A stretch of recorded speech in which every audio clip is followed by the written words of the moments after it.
السلام عليكم ورحمة الله وبركاته.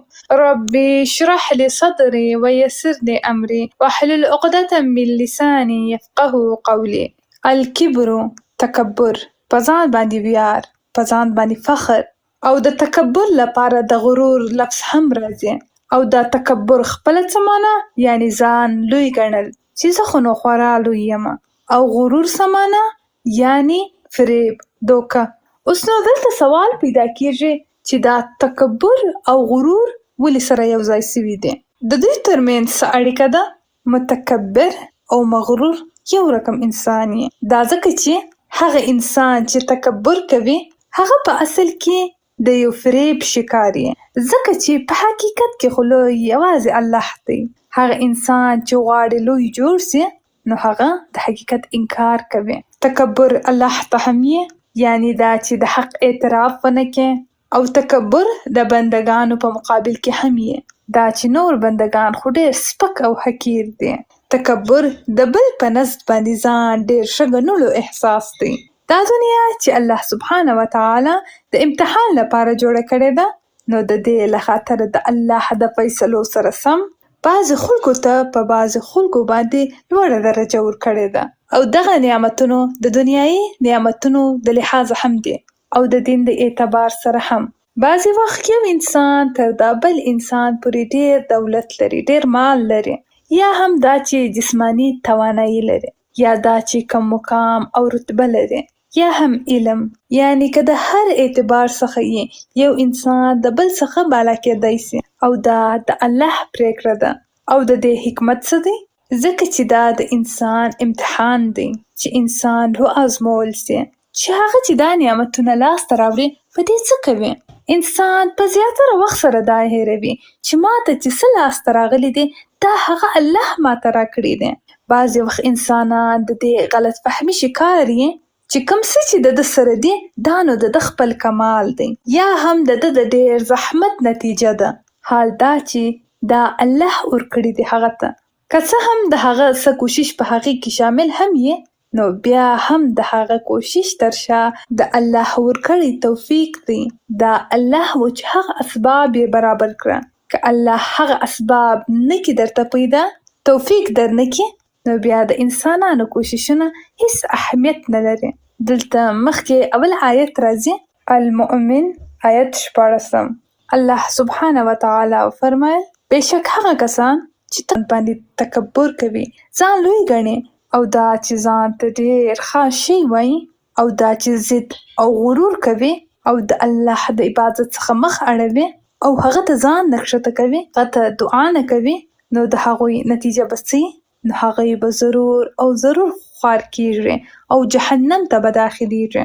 خبره دا ده چې د انسان او د هغه د خالق ترمنځ څه اړیکه ده؟ هغه ده د بندګي. ځکه چې الله موږ ته هغه د بندګۍ لپاره پیدا کړي یو، د هغه د عبادت لپاره، د هغه د اطاعت لپاره. دا خو کېدای نسي چې د بنده او د الله ترمنځ اړیکه په تکبر او غرور سره ولاړه وي. لویي یوازې د الله ده. خو که انسان ځان ته دا فریب ورکوي چې زه خو لوی یم او زما خوښه چې څه کوم، او زما فکر، زما سوچ، او زه چې څه غواړم هغه کوم، نو په دې سره دا رویه، دا رفتار الله خواته ډیر ناخوښه دی. الله سبحانه وتعالی د بندگانو یو هم داسې رویه نه قبلوي. الله تعالی بندگان خپل محتاجه جوړ کړي دي، دغه رقم یې پیدا کړي دي. او دعا د هغه محتاجي او د هغه مجبوري اظهار دی چې ای رب زه تا ته مجبوره یم، ستا څخه کومک غواړم. موږ خو هیڅ شی نه یو تر هغه پورې چې ته موږ ته څه رانکې. موږ د هیڅ څه مالک نه یو، اصلي مالک ته یې.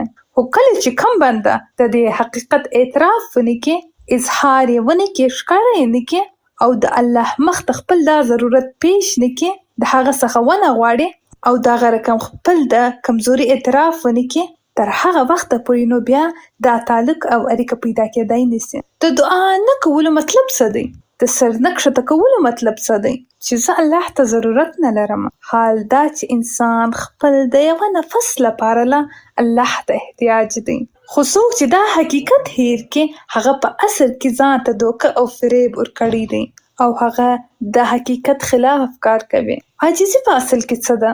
د حقیقت اعتراف چې څه چې تاسې یاست هغه ومنئ چې زه د هغه یم. د مثال په ډول زه بنده یم، موږ ضرورتمند یو، موږ ستا محتاجه یو، موږ ته ضرور دی چې په دې باندې پوه سو، دا قبول کو. خو که څوک د دې قبلولو ته تیار نه وي، که څوک د دې اعتراف ونه کړي، نو د دا عمل دا طریقه په څه باندې ولاړه ده؟ په درواغو باندې. نو تاسې تر کله پورې د حقیقت خلاف تللی سئ؟ تاسې تر څه وخته پورې حقیقت تر پښو لاندې کوئ؟ د مثال په ډول زه انسان یم، کمزوری یم او زه دا قبول نه کمه، نو دا په اصل کې د څه انکار دی؟ د حقیقت انکار دی نه؟ چې زه چې په حقیقت کې کمزوری یم، زه چې په اصل کې محتاجه یم او ضرورتمند یم او زه د دې خبرې اعتراف نه کوم، نو په اصل کې خو زه ځان ته فریب ورکوم نه، او خپل ځان ته فریب ورکول په اصل کې ځان ته نقصان رسول دي. د انسان ښه او بهتري په دغه کې ده چې هغه خپل د اصلیت، خپل د حقیقت اظهار وکړي او ځان په دغه درواغو باندې ونه خطا باسي. دنیا کې چې هر څونه لوی لوی کبر والا تیر سوي دي، متکبران تیر سوي دي، که څه هغه فرعون یا قارون یې، هغوی خپل حقیقتونه هیر کړه، د غلط فهمي لاندې راغله. د فرعون څه غلط فهمي وه؟ هغه څه فکر کوي؟ ګمان یې څه؟ هغه ویل انا ربکم العالی. هغه ونه ویل چې یوازې رب، بلکې وویله اعلی. یوازې رب نه، رب اعلی. د دې خبره د حقیقت سره څه تعلق و؟ هیڅ تعلق یې نه و. په اصل کې هغه ځان ته فریب ورکوي. ماسې د یو څه وخت طاقت سره، د یو څه وخت مال او دارایي سره ته ځان ته دوکه ورکړه او خپل اصلیت یې هیر سو، خپل حقیقت یې هیر سو، او بیا د همیشه او همیشه لپاره خپل انجام خراب کړي، همیشه لپاره په مصیبتونو کې اخته سو. قارون بیخي ډېر مال او دارایي درلودله او د هغه دولت د هغه لپاره آزمایش او امتحان جوړ سو. هغه څه ګمان کوي چې دا خو به همیشه زما سره وي. په سورت کهف کې د باغ والاو واقعه څه بیانوي؟ ما دا ګمان نه کوي چې دا به کله ختم سي. ستاسې دا ګمان غلط ګمان دی. ستاسې دا خیال په خوش فهمي باندې ولاړ دی. دا کوم حقیقت نه دی. هر تکبر غرور دی، فریب دی، د حقیقت انکار دی، درواغ دی، ځان خطا باسل دی او ځان سره خوش فهمي ساتل دی او نفسانی اړیکه ده چې انسان د هغې سره بند وي او تر هغه پورې چې دی د دې رسمان او د دغه اړیکې سره بند وي، نو دی د زړه سوي وړ دی. نو د انسان لپاره څه ضروري دی؟ چې الله سره سمه اړیکه وساتي او د دې لپاره خپل کمزوري، عاجزي، ضعف او د حقیقت اعتراف دی وکړي او د زړه چې دی دا ومني چې زه خو کمزوری یم، زه یم ضرورتمند، زه یم کمزوری، زه مسکینه یم، زما څه حقیقت نسته، زما په لاس کې څه نسته، څه چې را سره سته هغه د الله دی، د هغه د طرفه راغلی دی او د هغه طرف ته به ځي. او د تکبر بله نه وه، تکبر د بندګانو سره دی او دا کله کیږي؟ هغه وخت چې دغه اول قسم تکبر، یعنی د الله مخ ته تکبر، د هغه په دننه کې ډېر یې. هغه انسان چې د الله مخ ته نه کښته کیږي، نو هغه بیا د بندګانو مخ ته ځان څنګه کوږ کړي؟ هغه چې تر ټولو لویه هستي ده، رب العالمین دی، د هغه مخ ته چې کښته نسي او د هغه حق ونه پیژني او هغه لوی ونه ګڼي او د هغه عبادت نه کوي، هغه ته دعا نه کوي، نو داسې انسان د بندګانو مخ ته د هغوی په مقابل کې څنګه متواضع کېدای سي؟ متواضع څوک چې د هغه په دننه کې عاجزي، د هغه په عادت کې دا نه، د هغه په فطرت کې دا نه، د هغه په زړه کې دا نه، د هغه په حقیقت کې دا نه. د هغه څخه د ټولو خرابیانو ابتدا او شروع کیږي، هره بدي د هغه څخه شروع کیږي او دا یو دنیاوي حقیقت. د انګریزانو ډېر ښه لیکوال دی چې لیکلی دی چې بدي اول د غرور څخه شروع کیږي او ختمیږي هغه وخت چې په ده کې عاجزي راغلي. د بندګانو سره چې زموږ هر څونه اختلافونه، جنګونه او فساد او ظلمونه دي، دا څه وخت یې؟ دا هغه وخت یې چې د بل په مقابل کې موږ ځان ډېر لوی ګڼو، ځان تر هغوی بهتره ګڼو او د هغه په مقابل کې ځان ته ډېر حق غواړو او خپل حقوق د ده د حقوق پورې لوړ ګڼو، د نورو حق منل نه غواړو، ورکول نه غواړو، اعتراف نه کوو او یوازې خپل د فایدې فکر کیو. د نور د فائدې په قصې کې رانیو، نو د هغه خرابیانې د دغه څه شروع کېږي. لکه څنګه چې ما وویل چې ان الذين يستكبرون عبادته، هغه چې د عبادت څخه تکبر کوي، دا څه معمولی خبره نه ده. د ټول ژوند خلاصه یې بیان کړې ده. عبادت چې دی، عبادت د روح عاجزي ده. د عبادت لفظ د عجز د لفظ څخه دی. صحیح عبادت گزاره بنده څوک یې چې ځان یې دونه کښته کړی یې او په ځان کې یې دونه برداشت او حوصله پیدا کړی او د ډېرو ازمایښتونو څخه تیر شوی او بیا یې ځان دونه کنټرول کړی چې هغه په حقیقت کې عاجزه بنده جوړ شوی. اوس وګورئ، په عام حالتونو کې لمونځ کول، روژه نیول، حج کول، زکات ورکول، دا خو صحیح دی. په دې ټولو کې انسان ته څه تکلیف رسیږي؟ زحمت دی او خپل د خوښې خلاف ځي او دا رقم په غیر معمولی حالتونو کې چې په انسان باندې سختي راځي او څه مرض په راځي، نو دغه لپاره هم انسان ته څه ضرور دی؟ هغه وخت کې هم انسان باید څه وکړي؟ باید الله خواته رجوع وکړي. دا هم د عبادت یو طریقه ده. دا په حقیقت کې خپل یو عبادت دی. هغه وخت دی د غیر الله خواته نه، بلکې د یو الله رب العالمین خواته رجوع کوي. که څه وږي، که تږي، که هغه کوچنی ضرورت لري، که غټ، د هغه د زړه نارسي، د زړه اواز یې څه چې زما رب ماته کافي دی، زما رب دی، زه رب لرم.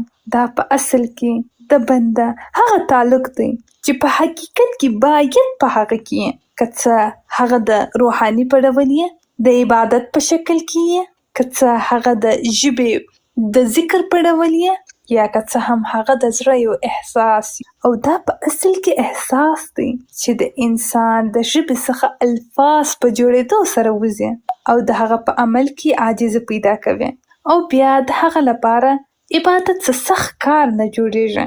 په رښتیني ډول سره لمونځ یو ډېر دروند شی دی، مګر د خاشعینو لپاره، د خشوع کوونکو لپاره، د ځان کښته کوونکو لپاره، د عاجزي کوونکو لپاره دا لمونځ څه مشکل نه یې، ځکه چې هغوی په دې خبر دي چې دا الله دی چې موږ ته یې آواز کړی دی. نو په دې کې زما څه خوښه اهمیت نه لري، زه خپل خوښه کوای نه سمه. دستي خپل دا نفس کښېکاږي او راپورته سي او خپل ټول کارونه پرېږدي او په فوري ډول د الله حضور ته حاضر سي. نو بیا خو په دې کې د هغه څه خوښه پاته نه سوه.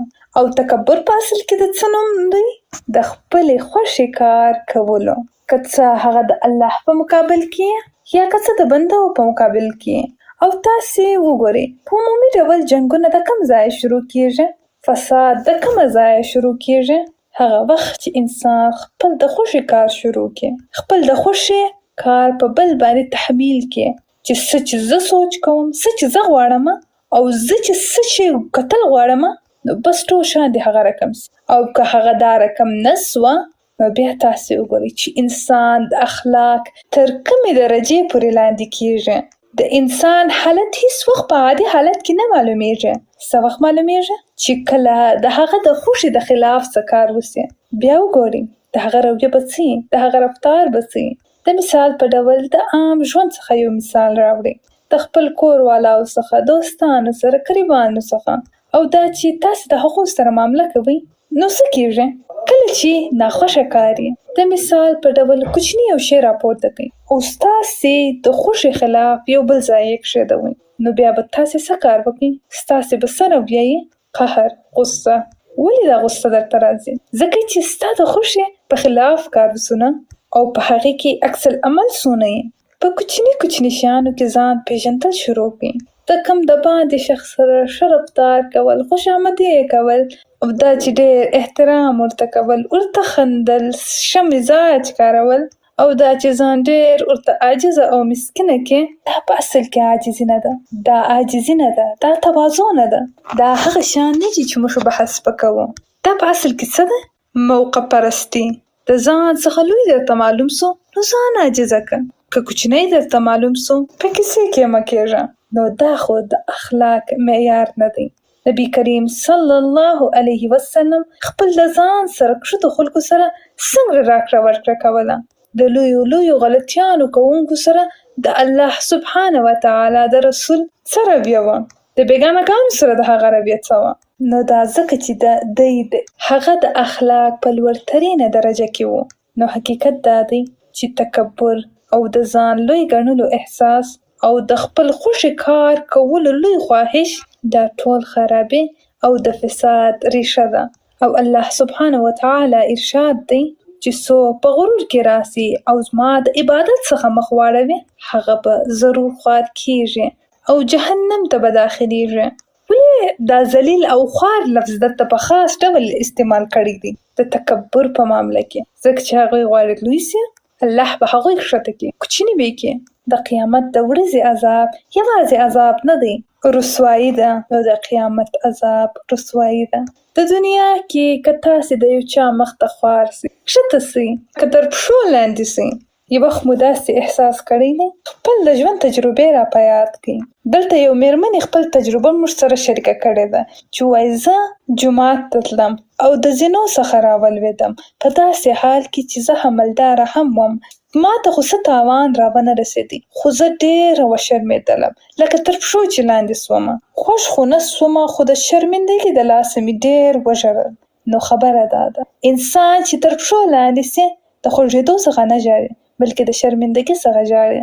په دنیا کې خو انسان غواړي چې ډېر لوی جوړ سي. په دروغو کې په حقیقت کې د ژوند کوي. تاسې هغه غواړئ جوړ سئ چې تاسې نه یاست. د درواغو شکل مو ځان ته جوړ کړی دی، ماسک مو اغوستی دی او بس د درواغو په خبرو کولو سره ځان ثابتول غواړئ د درواغو، خو په حقیقت کې تاسې لوی نسئ جوړېدای. نو د دې لپاره الله سبحانه وتعالی یوازې دوزخ نه دی ویلی بلکې داخرین یې هم ویلی، یعنی هغوی به په ډېر سپکاوي سره داخلیږي او دا د رسوایي انتها ده. الزمر 72 د الله سبحانه وتعالی ارشاد دی ورته وویل سي داخل سي د جهنم دروازو ته او دلته به تاسې د همیشه لپاره اوسېږئ. د همیشنۍ استوګنه ده ستاسې د متکبرانو لپاره. قال الله تعالی وویل سي چاته؟ متکبرینو ته داخل سي د جهنم د دروازو څخه. د جهنم د دروازو څخه داخل سي. چیرې؟ جهنم ته. همیشه اوسیدونکي په هغې کې. همیشه څونه بد استوګنځای دی د تکبر کوونکو. همیشنی اور د همیشه رسوایي. کبر یوازې په دنیا کې نه په آخرت کې هم د ذلت او رسوایي سبب کیږي. تکبر یو انسان ته ښه نه وایي. الله د ایمان راوړونکی او آخرت د ایمان لرونکی خپل خبرې، خپل سوچ، خپل احساسات او خپل معاملات او خپل په رویه او کردار کې همیشه ډېر متواضع، خاشعین یې، کښته کوونکي یې. تکبر خو د شیطان خصلت دی چې شیطان ته طاغوت ویل سوی دی. طاغوت څوک یې؟ ډېر سرکشه کوونکی. هغه څه ویلي وه د انسان په مقابل کې یې ځان ښه ګڼلی و چې زه خو د ده څخه بهتره یم. شیطان د احساس برتري شکار سوی و. تواضع په اصل کې ځان کښته کول دی. هغه انسان چې په حقیقي ډول الله ته ایمان لري، په هغه باندې باور لري او د الله د عظمت احساس د هغه په زړه کې چې الله لوی دی، نو هغه د دننه څخه ماتیږي او بیا د هغه د دننه څخه سرکشي ورکیږي. ځکه چې دا د عبدیت او بندګۍ چې څه احساس دی چې زه خو بنده یم، زه خو هیڅ څه نه یم، زه خو ډېر معمولي شی یم. نو دا د دې سبب کیږي چې عاجزي پیدا سي. او کله چې انسان د دې سوچ ولري چې زه خو نو خورا لوی شی یم، نو دا په اصل کې د دې خبرې اظهار دی چې په دې کې هیڅ عاجزي نسته. هغه خو ماسې د خولې خبرې دي چې زه بنده یم. په دننه کې دی په دې باندې ډاډ نه لري، په دې باندې باوري نه دی چې زه خو کمزوري یم. او هغه خپل ټولې کمزوریانې په یو رقم پټوي. په چیش باندې؟ په درواغو سره. ځکه چې هغه اعتراف نه کوي. خو که یو بنده اعتراف وکړي د مثال په ډول چې زما سره خو هیڅ څه نسته، نو بیا چې کېږي نو هغه د دې په مطابق سره معامله کوي. اوس تاسې وګورئ په عمومي ژوند کې زموږ دا رویه څنګه وي. د مثال په ډول که د یو چا سره پیسه او مال نه او هغوی خو بیا درواغ جوړوي، پس خلکو ته ځان ښکاره کوي زه خو مالداره یم، نو هغه بیا د دې لپاره چې دا رقم ځان ښکاره کړي، ځان مالدار ښکاره کړي، د دې لپاره دی څه کوي؟ درواغ وایي. دغسې دی که نه دی؟ او بیا دغه درواغ چې اختیار کړه د هغې بعده څه کوي؟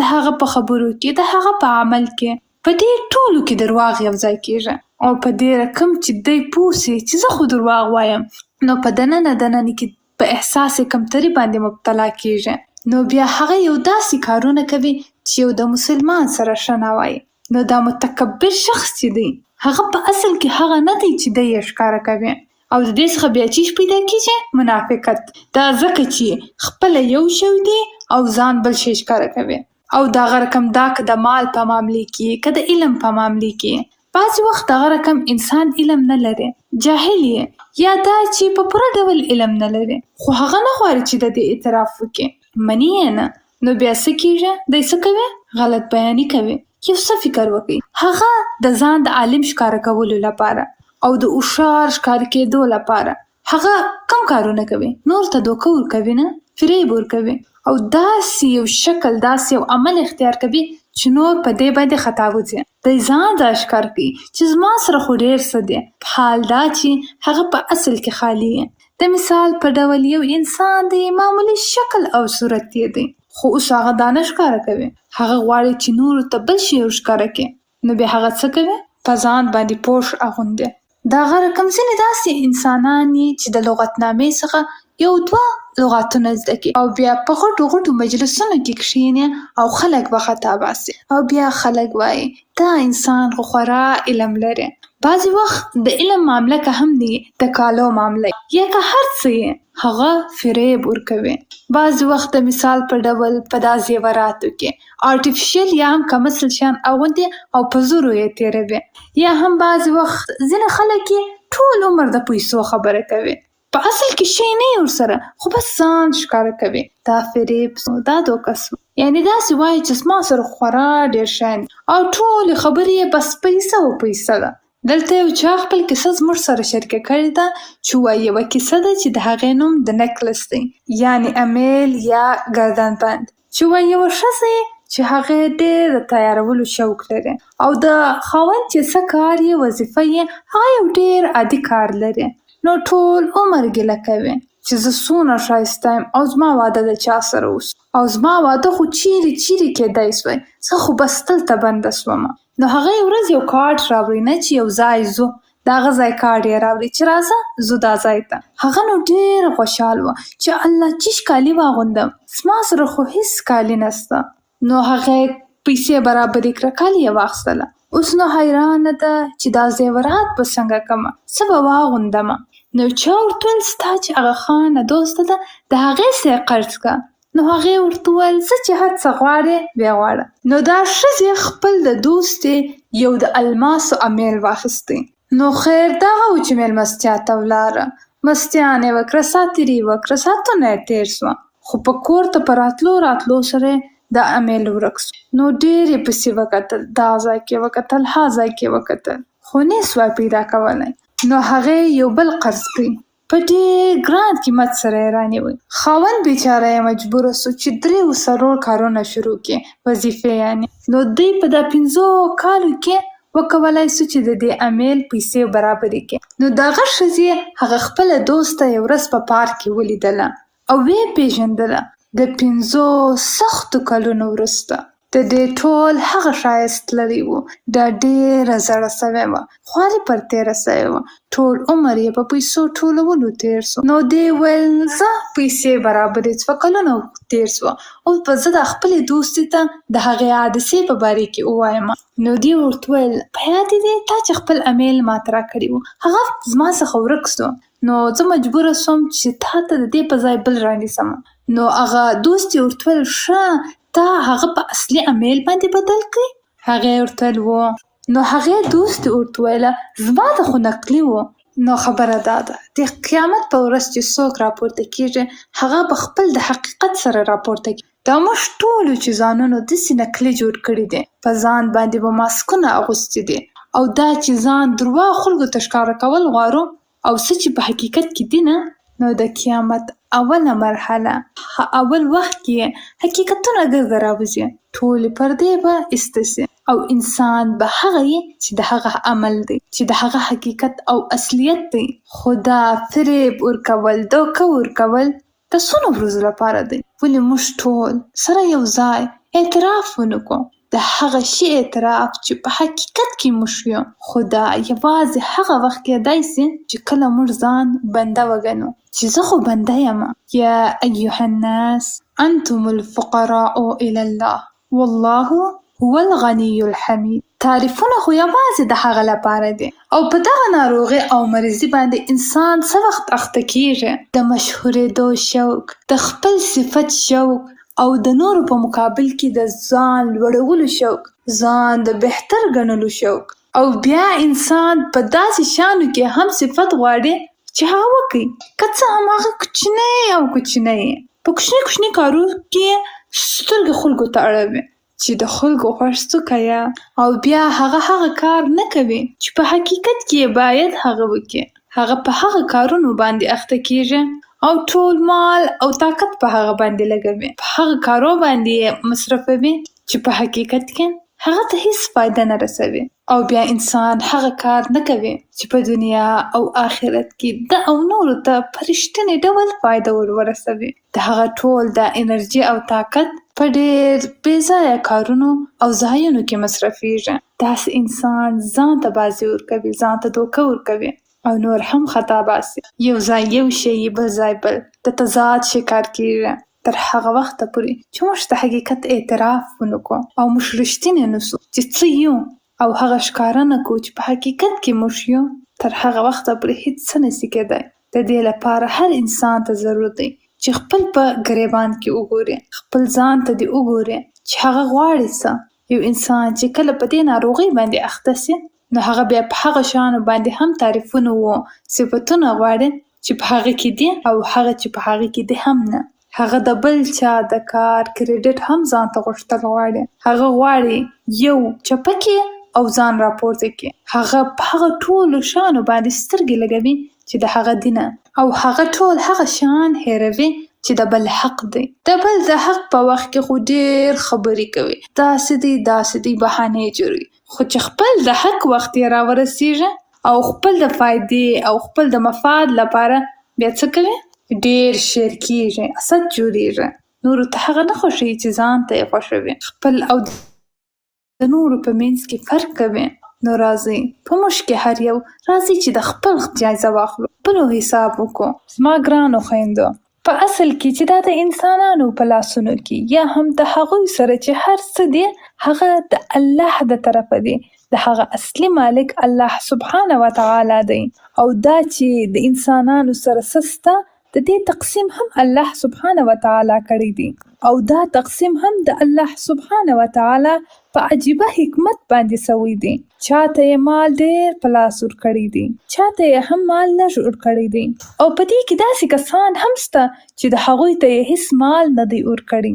چاته یې قوت او طاقت ورکړی دی، او د هغه رقم یې څوک ناتوانه کړی دی، څوک یې عزت والا جوړ کړی دی، څوک یې بې عزته جوړ کړی دی، او څوک یې علم والا جوړ کړی دی، او څوک یې بې علمه جوړ کړی دی، او چاته علم، پوهه او ذکاوت ورکړی دی، او چاته یې نه دی ورکړی. دا ویش او تقسیم د الله د طرفه دی، او د دې تقسیم کېدل دا د الله په علم کې دی، او دا د الله د عجیبه حکمتونو څخه دی، او د الله سبحانه وتعالی دا تقسیم داسې په عجیبه حکمتونو باندې دی چې هیڅ انسان په دې حکمتونو باندې نشي پوهېدای، او نه هم د دې په راز خبرېدای سي. د الله تقسیم داسې نه دی لکه د انسانانو تقسیم چې چاته شی لږ ورسیږي، چاته ډېر، څوک خوشحاله سي هم څوک خوابدي. د الله سبحانه وتعالی په ویش کې ډېر حکمتونه دي. یو حکمت د خلکو په منځ کې د دې تقسیم دا دی، چاته واک او توان او مال ورکړی دی، او دغه رقم یې څوک ناتوانه جوړ کړی دی. الله سبحانه وتعالی اراده لري چې دغه دواړو انسانانو ته تر دې ډېر لوړ مقام ورکړي، او الله سبحانه وتعالی چې کوم مقام دا مسکین ته ورکوي، او هغه لوړ مقام چې هغه سرمایه‌دار ته الله ورکوي، په هغه دروازه به دواړه ورننوځي. سرمایه‌دار ته هم الله ډېر لوی جنت پیدا کړی دی، مسکین ته هم دغه رقم الله ډېر لوی جنت پیدا کړی دی. سرمایه‌دار ته هم هدایت کړی دی چې ځه ولاړ شه جنت ته، مګر په هغه دروازه به ځې چې زه درته ښیم، او مسکین ته هم وایي لاړ شه جنت ته، هغه عجیبه نعمتونو ته ورسه چې زه درښیم، هغې دروازې باندې ولاړ شه. سرمایه‌دار ته د جنت دروازه په دې شتمنۍ په قناعت سره او دغه واک زغمل تا د جنت دی، دا د جنت دروازه ده. خان ته وایي ګوره تا ته مې دونه مال درکړی دی، دا خو ستا مال دی، د دې مال ترڅنګ زه تا ته جنت هم درکوم او عجیبه جنت درکوم. داسې مالونه، داسې نعمتونه، داسې مقام، داسې چوکۍ چې په دنیا کې انسانان پیژندای نشي، دونه لوړ مقام درکوم.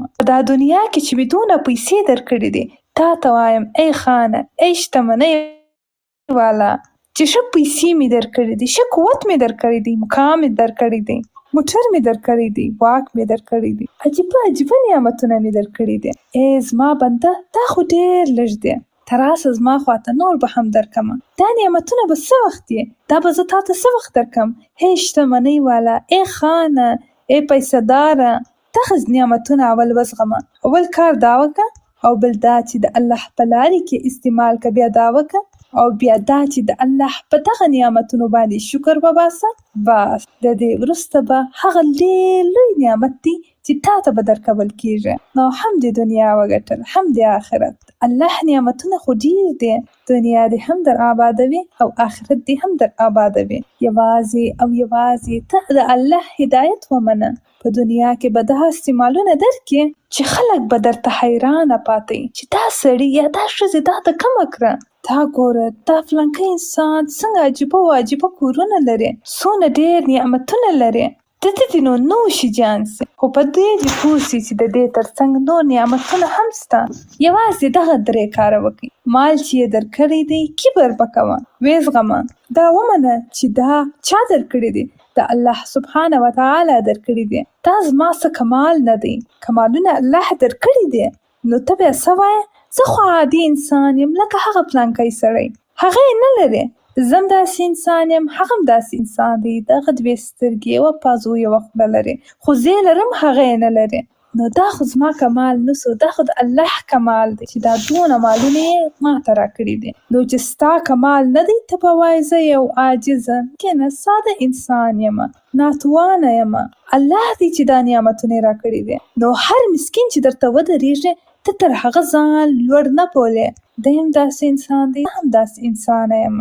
که هر غریب، هر فقیر، هر مسکین درته راسي، که هر ناتوانه درته راسي، خو که دې دا وویله چې دا زما کمال دی او که دې دا وویله چې زه خو پیسې لرم، زه اصل یم او ته کم اصل یې، دا خبره دې وکړه، نو بیا دا نعمتونه چې الله درکړل د دې سزا به هم الله درکوي او په آخرت کې خو بیا نور توشه او نعمتونه هم نشته. ګوره دا په ډېر ساده الفاظو درته وویل، ډېر مالونه الله په دنیا کې درکړي. الله درته وایي چې دا مالونه او نعمتونه خو مې درکړه، دا خو دې نوشي جان، د دې ترڅنګ نور عجیبه نعمتونه هم درکوم، په آخرت کې دې هم ګل و ګلزار کوم. ماسې دا به نه وایي چې دا زما کمال دی، ځان به تر نورو لوړ نه ګڼې، ته به بس داسې وایې چې زه عاجزه ناتوانه انسان یم، زما څه کمال په دې کې نشته، الله دی چې کمال لري، الله دی چې دا کمال یې ما ته راکړی دی. اول کار به دا کوې نو چې هیڅ مسکین تر هیڅ فقیر هیڅ ناتوانه به ځان لوړ نه ګڼې، او بیا دوم کار دا چې د دې نعمتونو قدرداني به کوې چې یا الله شکر الحمدلله چې پر ما دې دونه احسان کړی دی. تا خو کوای سوای چې زه دې هم دونه ستړي کړی وای لکه هغه فلانکی انسان، نو بیا به ما څه کولای؟ او بل دا خبره چې دا مالونه الله درکړي دي، نو یوازې د الله په لارې کې به استعمالوي. الله مال درکړي دي او ته په نارواو لارو کې استعمالوي، په حرامو شانو په حرامو کارونو کې استعمالوي، نو انسانه دا مه کوه، تاوان کوي. فقط دا درې کارونه وکړه، که ستا هر څونه ایمان یې، دا خو د دنیا نعمت دی، آخرت دې هم تر شکه وتلی دی، هغسې د ګلو ګلزارو ډک وي. او په دنیا کې چې الله څونه عقل درکړی دی، هر څونه پوهه یې درکړې ده، دا لوی نعمت چې الله تا ته درکړی دی، ته عاقل او دانا جوړ کړی یې او بل انسان یې ناتوانه او ناعقل جوړ کړی دی، نو دا هم د ځان کمال مه ګڼه، دا د الله کمال وګڼه. او الله به بیا داسې هدایت درته کوي چې دا عقل خو مې درکړی دی، د دې ترڅنګ په آخرت کې به هم ډېر لوړ مقام درکمه. یوازې او یوازې ته د دې فکر ولره چې دا د الله کمال دی، په دې فکر کې اوسه چې دا به څنګه د الله په لارې کې استعمالومه، د خپل عقل او پوهې په وجه ځان لوړ ونه ګڼې او دا خپل عقل او ذهانت د الله په دشمنی کې استعمال نه کړې. دا د دنیا نعمت خو دې نوشي جان، آخرت نعمتونه به هم الله در په نصیب کړي. تاسې به ډېر کسان لیدلي چې یو څه پیسې لري، نو مسکینانو او غریبانو ته د انسانانو په سترګو نه ګوري. نو دا خو جهالت سو، دا ناپوهي ده. د الله فیصله خو داسې نه ده، د الله فیصله داسې ده: وتعز من تشاء وتذل من تشاء.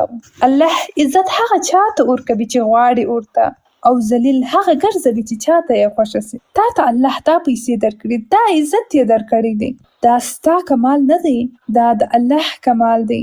الله په دې باندې قادر دی چې یو دم تا تر مځکې راولي او ټول مالونه د سواخ.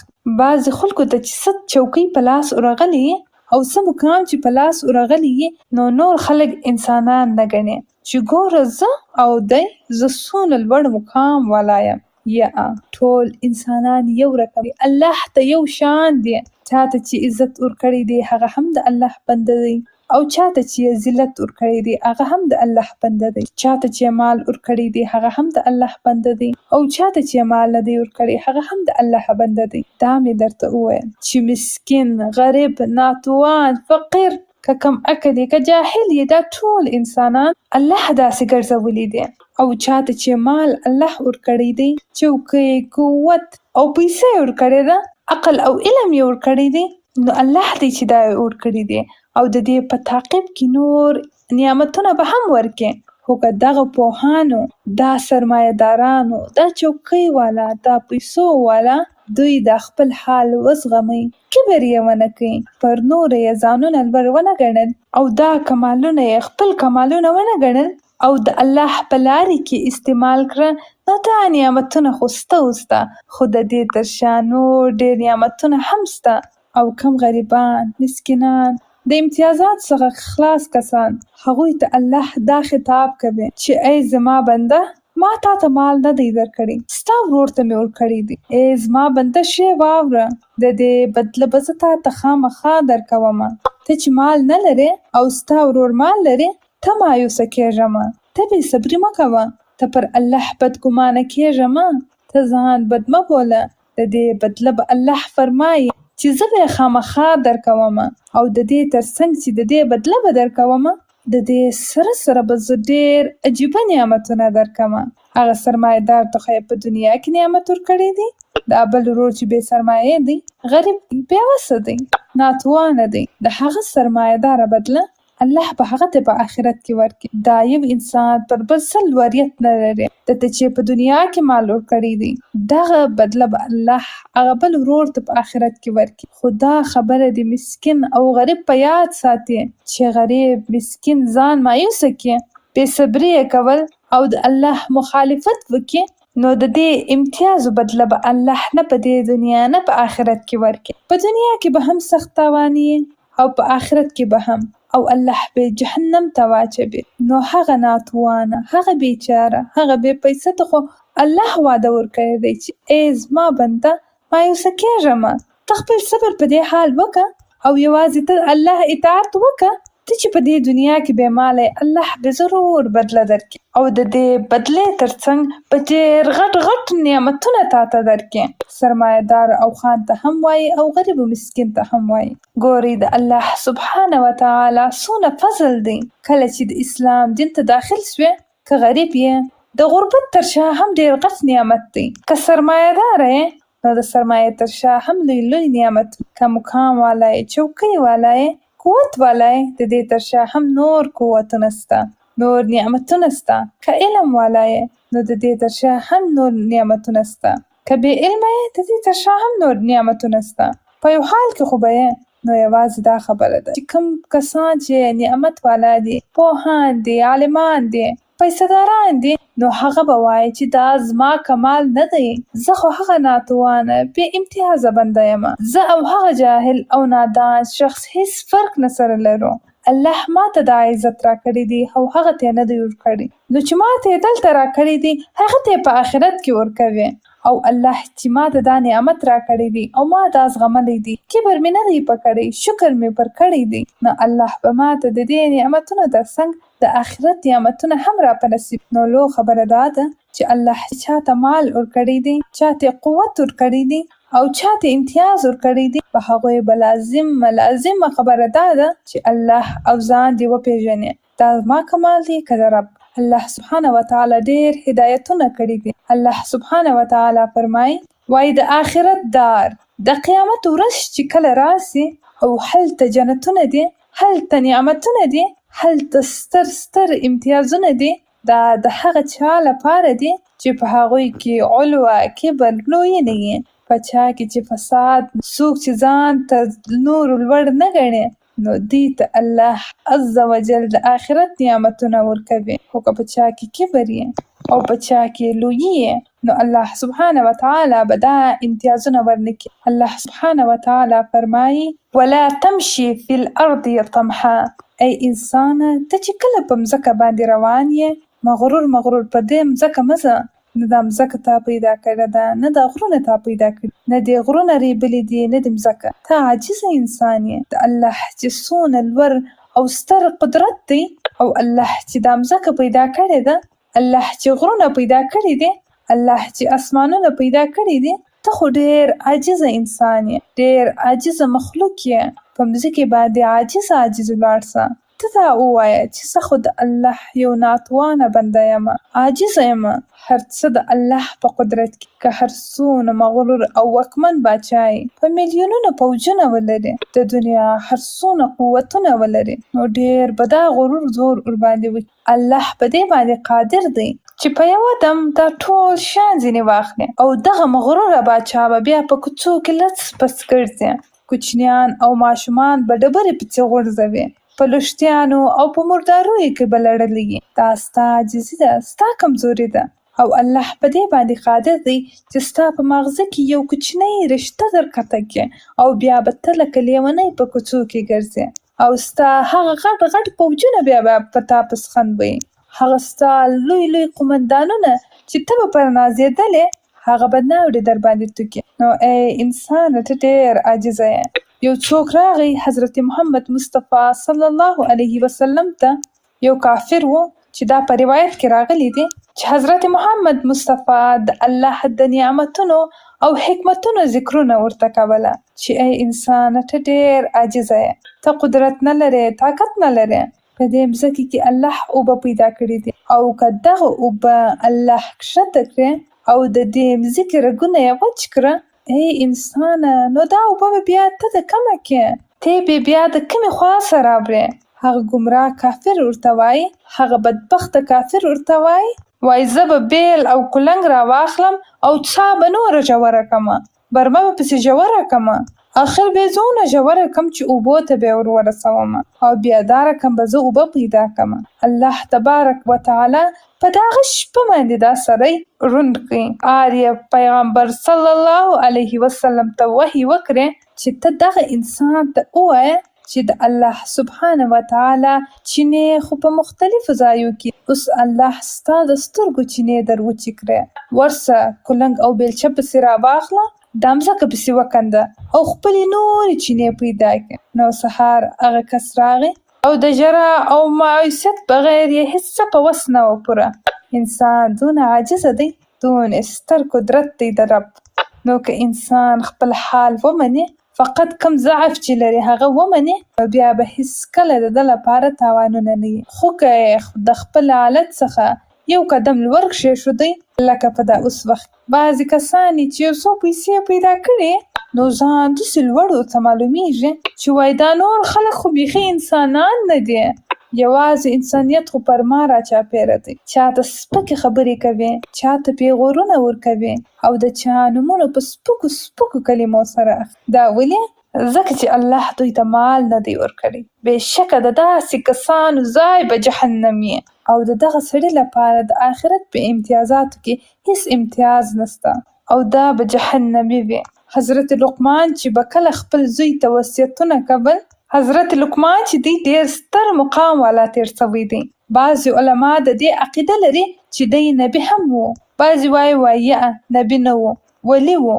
نو ده چې خپل زوی ته نصیحتونه او وصیتونه کول، یو وصیت یې دا ورته کړی و چې ای زما بچی، ای زما زویکیه، کله چې ته د خلکو سره خبرې کوې په تریو تندي ورته مه ګوره، ښه اخلاق ورسره وکړه او ځان لوړ مه ورباندې ګڼه.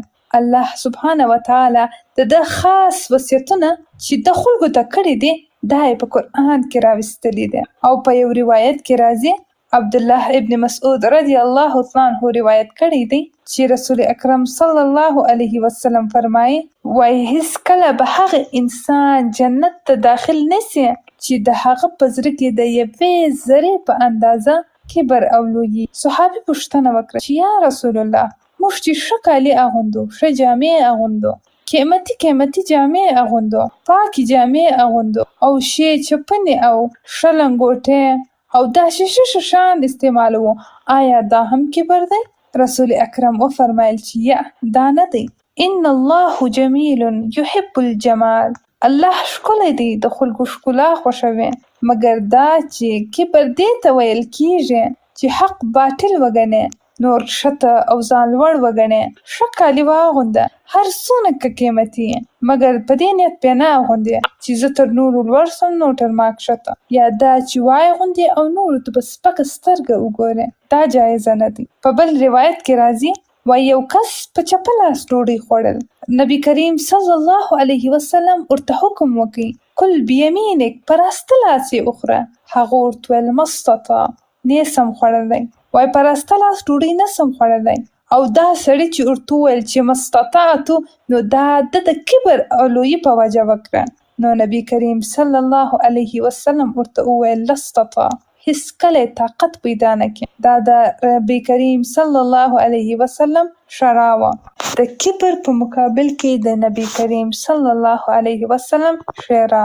پیغمبر صلی الله علیه وسلم هغه رسوان د پیغمبر دی، په امت باندې هغه مهربانه پیغمبر دی چې هیڅ وخت خپل د امت عذاب نشي زغمی، او د هغه محبت امتیانو ته په ښکاره ډول معلوم دی چې د خپل امت لپاره به هغه څونه غوښتنې د الله سبحانه وتعالی څخه کولې چې یا الله زما امت، یا الله زما امت د دونه رحم سره چې په چا کې کبر ولیدی هغه ته یې اشاره وکړه، وایي لاستطاعت، طاقت یې ونه لرې.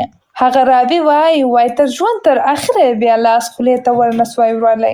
پیغمبر به شرع کړي او هغه به قبله سوی نه وي، داسې خو کېدای نه. پیغمبر صلی الله علیه وسلم چاته شرع نه کوي، هغه خو مهربانه پیغمبر دی، خو که څوک کبرجن یې کبرجن ته یې کوي. په بل روایت کې راځي وایي پیغمبر صلی الله علیه وسلم فرمایي چې آیا زه تاسې په جهنمیانو باندې خبر نه کړم چې جهنمیان څوک دي؟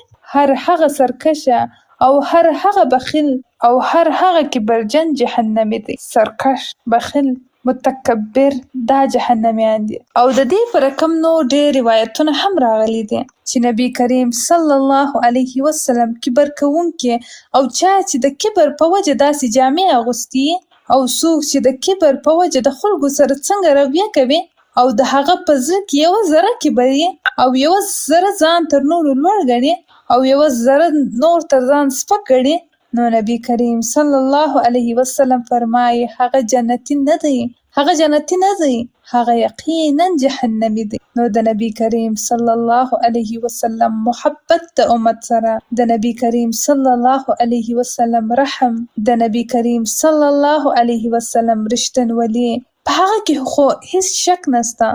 که غواړې چې ځان جنتي جوړ کړې، عاجز ځان جوړ کړه. که غواړې چې ځان دوزخي جوړ کړې، کبر په ځان کې راوله. هر څونه چې مال ولرې، هر څونه علم او پوهه چې ولرې، هر څونه چوکۍ چې ولرې، نو بس دا وایه چې ای الله زه خو ستا عاجزه بنده یم، په امتحان کې راغلی یم، یا الله دا ستا ازمایش، یا الله دا نعمت خو دې راکړی دی، توفیق ورسره راکړي چې د دې نعمت قدرداني زه وکړم. زما کمال خو نسته، الله کمال خو ستا دی چې ای الله په دې امتحان کې مې ناکام رانولې.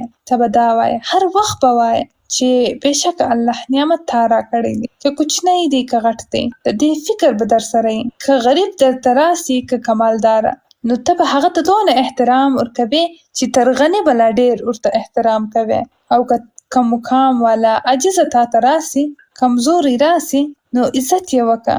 که کم جاهل در سره مخ سو، او ته د هغه په ژبه خبرې ورسره وکړې، نو الله خو تا ته عقل درکړی دی، ده ته نه دی ورکړی. که علم والا که بې علمه درته راسي، ته په خپل مزاج خبرې ورسره وکړه.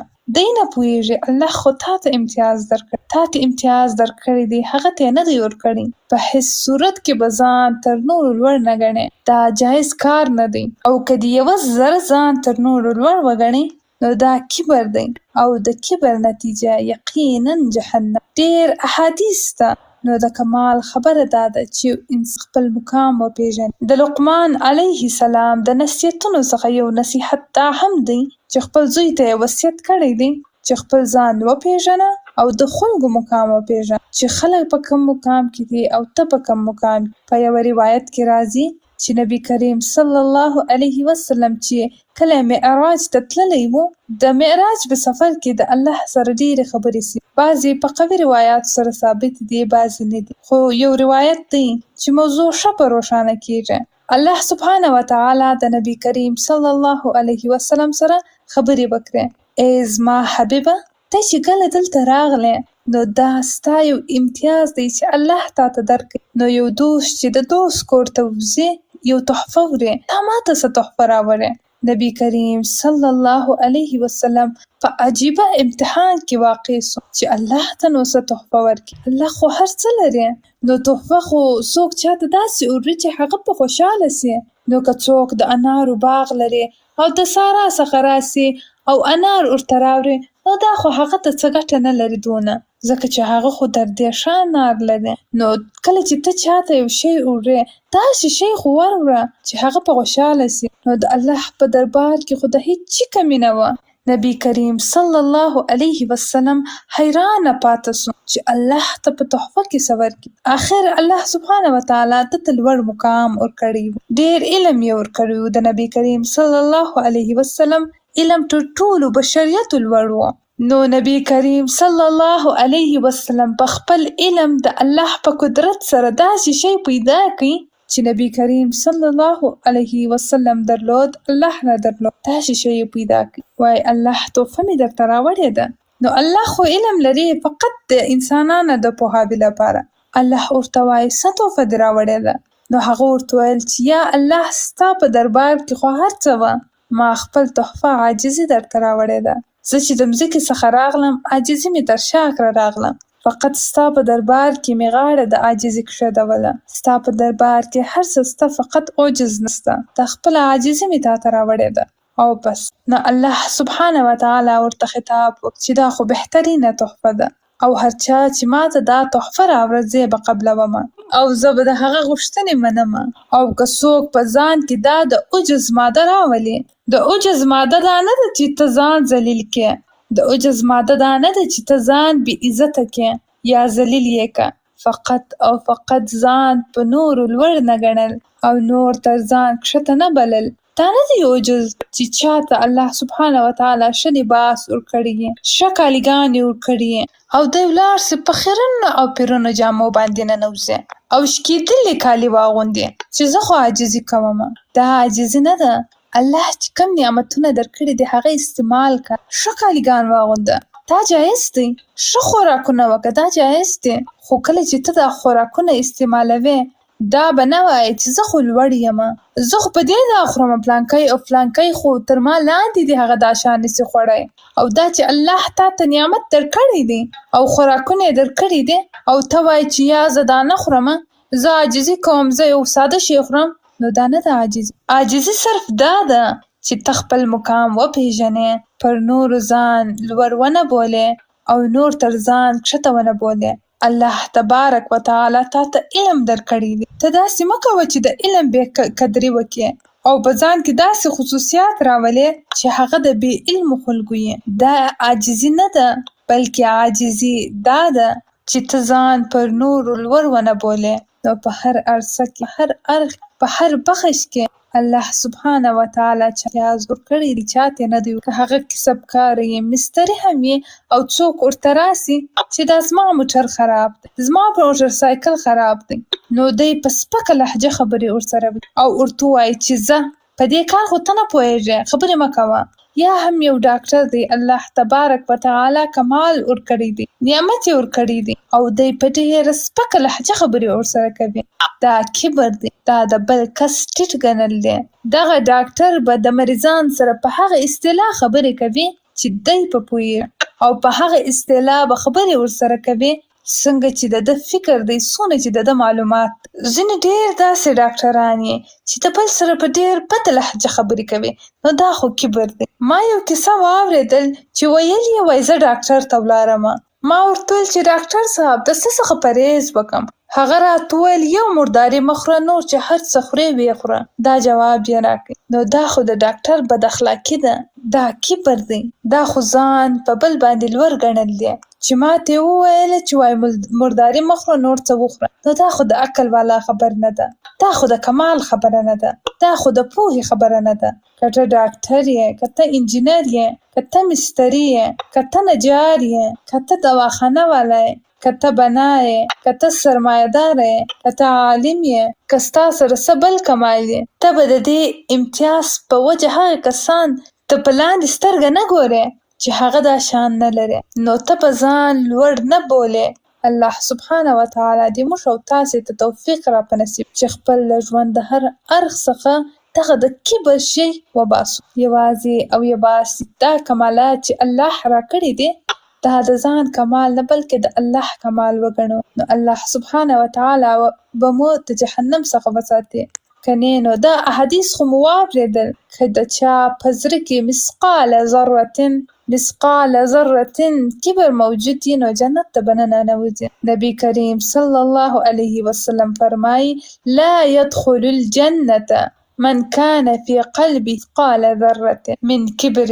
هغه به جنت ته داخل نسي چې د چا په زړه کې یوه ذره کبر یې. نو کبر خو مو هم وپېژند، عاجزي مو هم وپېژندله، خپل مقام مو هم وپېژند. دا خطاب خو یوازې سړو ته نه دی، دا خو ښځو ته هم دی. نو هیڅ ښځه به د کوم کمال په وجه ځان په نورو ښځو باندې لوړ نه ګڼي. ښځې به هم د هغه نعمتونو په وجه چې الله ورکړي دي ځان به لوړ نه بولي. او بیا په ښځو خو دا ډېر رواج چې یوه ښځه ډېر ښه لباسونه لري، ښه کالیګان لري، هسه شکر زه خو دا کالي لرمه بل یې نه لري. بعضې ښځې چې یې خپل په ښایست او زینت باندې ځان ډېر لوړ بولي، بعضې په کمال باندې ځوانونه لوړ بولي. دا ټول کلمانونه خو د الله د لورې څخه دي. هره ښځه چې کالي لري که نه لري، که ښایسته یې که بدرنګه یې، که زینت والا یې که نه یې، که کمال والا یې که نه یې، هېڅ وخت به دا ښځه په بلې باندې ځان لوړ نه بولي. او دغه رقم په موږ په دې باندې هم مکلف یو چې دا خبرې دلته واورو، خپل نارینه په خبرې کو یا هم نورې ښځې په خبرې کو. الله سبحانه وتعالی فرمایلی دی چې تاسې هر یو شپون یاست او د هر شپانه څخه به د هغه د رعیت په باره کې سوال کیږي. چې ته د کور مشره یې، ستا د ماشوم او کوچنیانو سوال به ستاسې کیږي. نو ستا تر لاس لاندې چې هر څوک دی، ته چې څنګه تربیه کوې هغه رقم به تربیه کیږي. الله دې توفیق را په نصیب. سبحانك اللهم بحمدك نشهد أن لا إله إلا أنت نستغفرك ونتوب إليك. ربنا تقبل منا إنك أنت السميع العليم وتب علينا إنك أنت التواب الرحيم. آمين ثم آمين. جزاكم الله خيرا كثيرا. السلام عليكم ورحمة الله وبركاته. وعليكم السلام ورحمة الله وبركاته.